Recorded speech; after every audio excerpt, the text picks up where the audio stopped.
Vice President Kamala Harris closing out the first week of her presidential campaign. Kamala. Hello. Hi. Hey there. With a critical endorsement from former President and Mrs. Obama. We called to say Michelle and I couldn't be prouder to endorse you and to do everything we can to get you through this election and into the Oval Office.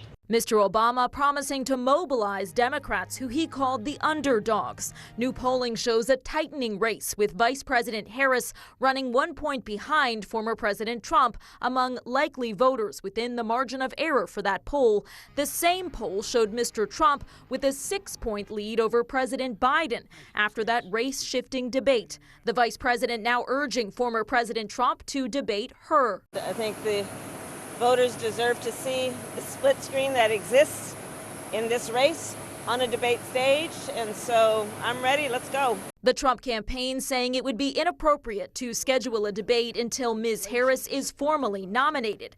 Mr. Trump today hosting Israeli Prime Minister Benjamin Netanyahu, who met yesterday with the vice president and President Biden.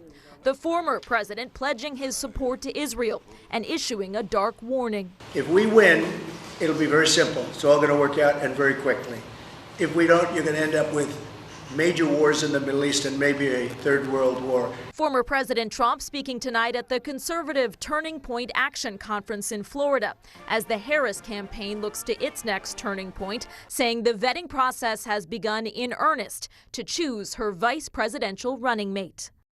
There seems to be a very public audition process going on to become the Democratic vice presidential nominee, with some of the leading contenders including Pennsylvania Governor Josh Shapiro and Arizona Senator Mark Kelly going on the attack against former President Trump and his running mate, Ohio Senator J.D. Vance.